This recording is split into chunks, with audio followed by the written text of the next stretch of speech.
आदरणीय दर्शकवृन्द नमस्कार। आजको यो भिडियोमा म एकदम उपयोगी जानकारी लिएर आएको छु। कम्पनी कसरी छान्ने। मलाई धेरैजना दर्शकहरूले फोन गरेर सोध्नुहुन्छ, मेसेज गर्नुहुन्छ, इमेल पनि गर्नुहुन्छ कुन कम्पनीको शेयर किन्न उपयुक्त होला भनेर। यदि तपाईहरुले कुनै पनि कम्पनीको शेयर किन्ने सोच बनाउनु अगाडि यी प्रश्नहरू सोच्नुभयो भने निर्णय गर्न सजिलो हुनेछ। हेरौं ती प्रश्नहरू के हुन् त। पहिलो कुरा तपाईले के सोच्नुपर्ने हुन्छ भने के यो कम्पनीसँग कम्तीमा पनि 10 वर्षसम्म कुल आम्दानी उल्लेखनीय रूपमा बढाउने खालका र प्रचुर बजार सम्भावना भएका उत्पादन वा सेवाहरू छन् भनेर सोच्नुपर्ने हुन्छ। जस्तो कि हामीले कुनै पनि बैंक वा वित्तीय संस्थाको कुरा गर्यौं भने अबको 10 वर्ष पछाडि कति मान्छेहरूले खाता खोल्लान्, कतिको बजार विस्तार होला र ऋण दिने अनि पैसा राख्ने देखि बाहेक बैंकले अतिरिक्त सेवाहरू के दिन सक्ला। अनि एकदमै धेरै मान्छेहरूले सेवा लिन आए, सेवाग्राहीहरू एकदमै बढी भए, ग्राहकको संख्या अत्यधिक बढ्यो भने त्यसलाई राम्ररी व्यवस्थापन गर्न सक्ने संरचना भौतिक पूर्वाधारहरू छन् कि छैनन्, कर्मचारीहरू छन् कि छैनन्, ती सबै कुराहरू हेर्नुपर्ने हुन्छ। 10 वर्षसम्म कतिपय कम्पनी रहलान् नरहलान्, अरूमा गाबिन पनि सक्छन्, टाट पल्टिन पनि सक्छन्। त्यो कुरा तपाईहरुले सुरुमा विचार गर्नुपर्ने हुन्छ।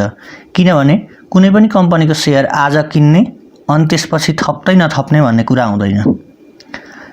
यदि तपाईले राम्रो कम्पनीको शेयर किन्नु भएको छ भने हरेक वर्ष त्यो कम्पनीको शेयर थप्दै जानुभयो भने तपाईले किता बढाउन सक्नुहुन्छ।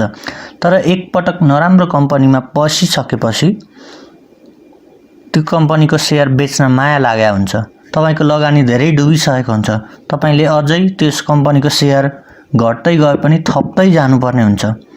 त्यसो हुँदाखेरि सुरुमा नै यो सबै कुरा विचार गरेर कम्पनी छान्नु उपयुक्त हुन्छ। त्यस्तै दोस्रो प्रश्न तपाईहरुले के सोच्नुपर्ने हुन्छ भने अहिलेको आकर्षक व्यापार योजनाहरूले भरपूर सफलता पाइरहँदा पनि आगामी दिनका लागि चाहिने नयाँ उत्पादनहरूको विकास गर्न के अहिलेको व्यवस्थापनको दृढ इच्छा शक्ति छ त। अहिले त व्यापार राम्रै छ, सबै कुराहरू यदि उत्पादनमूलक छ भने उत्पादन पनि चलेकै छ, सेवामूलक कम्पनी हो भने त्यो पनि चलेकै छ। तर सधैं त्यस्तो नरहन सक्छ।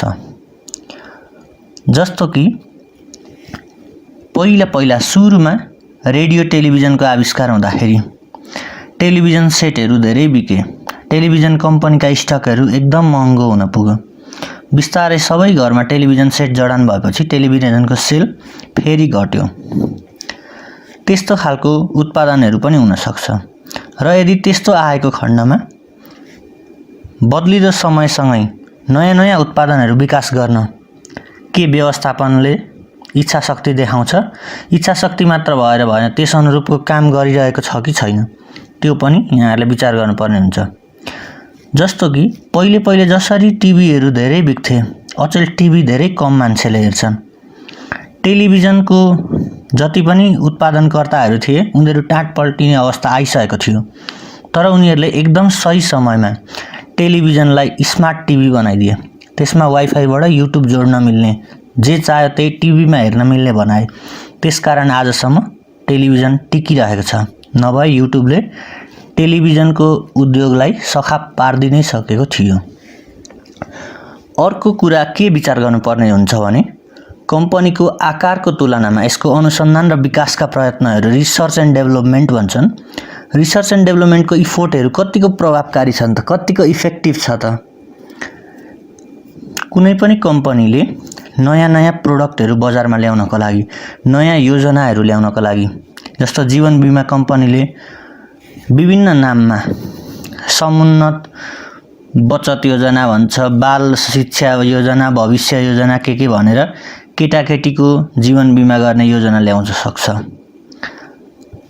कुनै बीमा कम्पनीहरूले वर्षै पछि पैसा फिर्ता हुने धन फिर्ता योजना भन्छ। कुनै बीमा कम्पनीहरूले निश्चित समयपछि यति रकम 50 लाख 1 करोड पाउने त्यस्तो ल्याउन सक्छ। र नयाँ प्रोडक्टहरू ल्याउनको लागि नयाँ उत्पादनहरू ल्याउनको लागि कम्पनीले कतिको रिसर्च एन्ड डेभलपमेन्ट गरिरहेको छ त?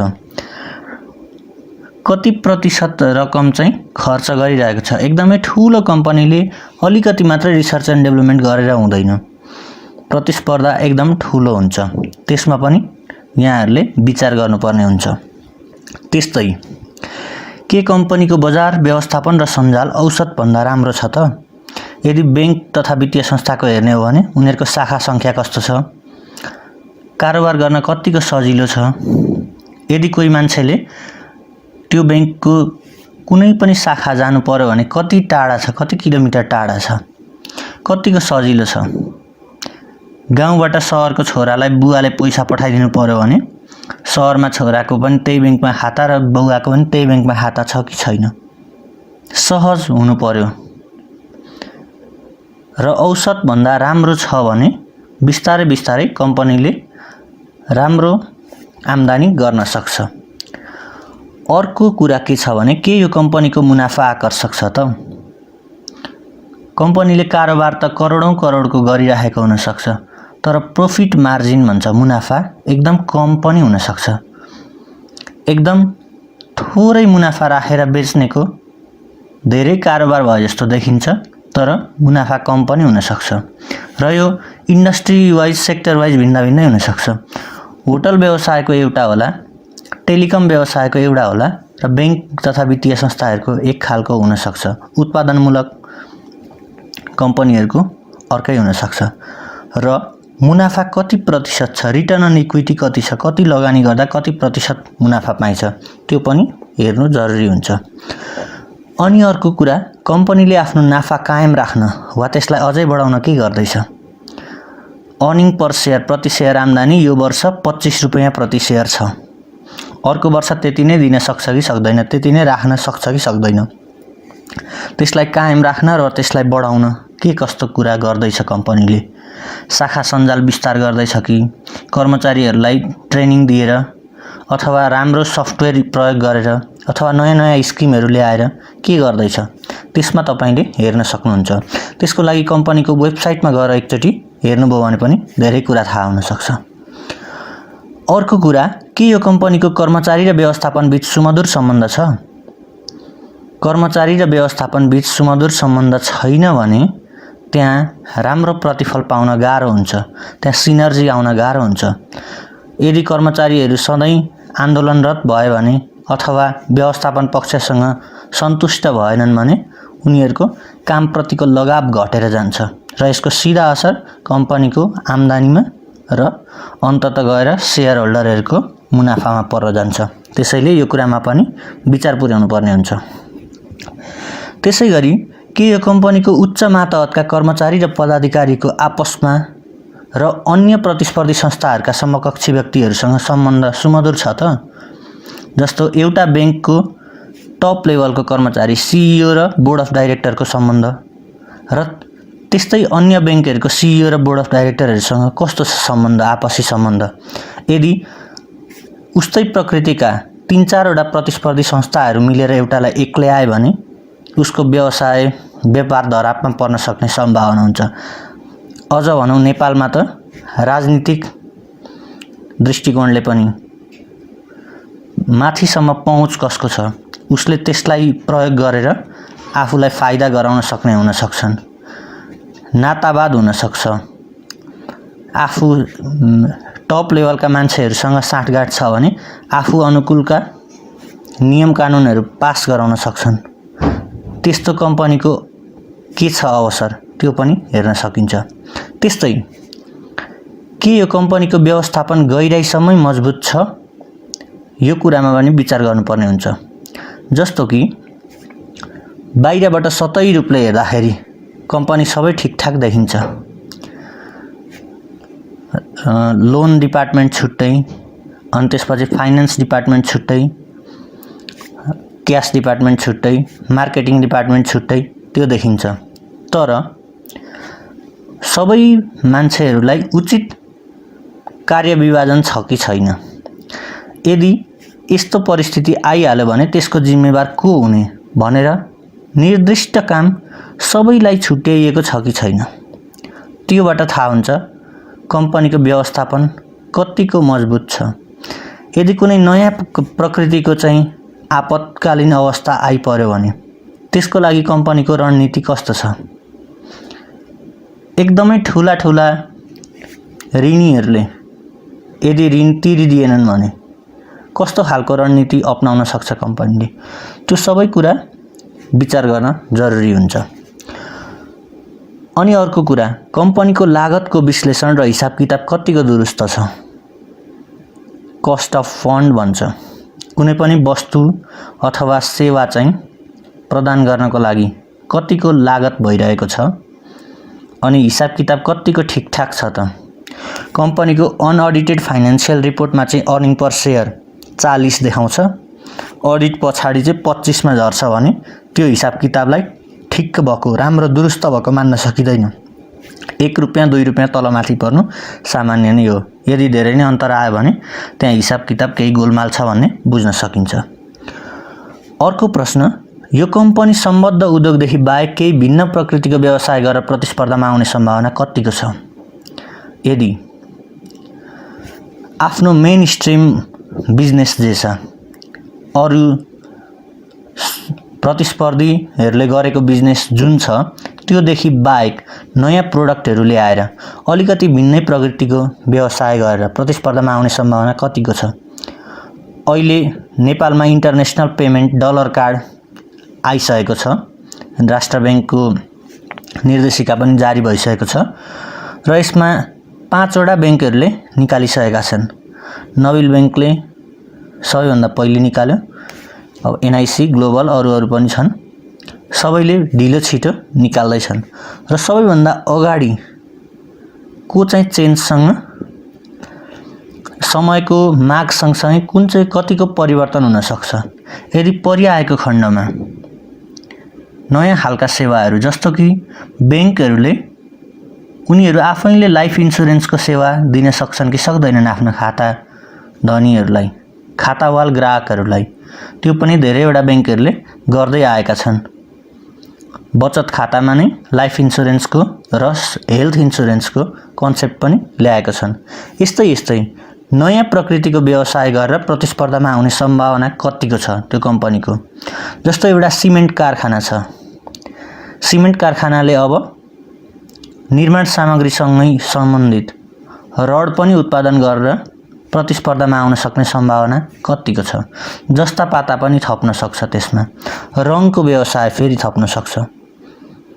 त्यो गर्ने सम्भावना छ भने कम्पनीको ग्रोथ राम्रो हुने देखिन्छ। त्यसैगरी कम्पनीको मुनाफा सम्बन्धी दृष्टिकोण अल्पकालीन छ कि दीर्घकालीन छ त। तपाईले डिभिडेन्ड हिस्ट्री हेरेर विगतको 10 वर्षको डिभिडेन्ड हिस्ट्री, 5 वर्षको डिभिडेन्ड हिस्ट्री हेर्दा थाहा पाउन सक्नुहुन्छ मुनाफा सम्बन्धी दृष्टिकोण कस्तो छ। यही क्वार्टरमा यही वर्ष एकदमै अधिक मुनाफा गरिहालौँ, पछि जेसुकै होस् व्यापार भन्ने त्यस्तो खालको सोच्ने पो छ कि व्यवस्थापन पक्ष, त्यो हेर्न सकिन्छ। अनि प्रति शेयर आम्दानी जति छ त्यति नै बराबर, जति कमाए त्यति सबै शेयर होल्डरलाई बाँड्ने छ भने जगेडा कोषमा रकम एकदम कम हुन्छ। भविष्यमा केही आपतकालीन अवस्था आयो भने कम्पनी टाट पल्टिन सक्छ, ऋण लिनुपर्ने हुन सक्छ, त्यसले गर्दा कम्पनी घाटामा जान सक्छ। त्यस सम्बन्धी पनि यहाँहरूले विचार पुर्याउनु पर्ने हुन्छ।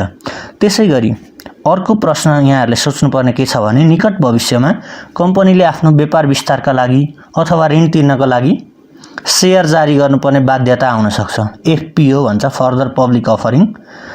त्यस्तो बाध्यता यदि आयो भने शेयर पुँजी बढ्न जान्छ र अहिले जो शेयर होल्डर छन्, एक्जिस्टिङ शेयर होल्डर, अहिलेका विद्यमान शेयरधानीको प्रति शेयर मुनाफामा सङ्कुचन आउने सम्भावना कतिको छ त, त्यो पनि हेर्नुपर्ने हुन्छ।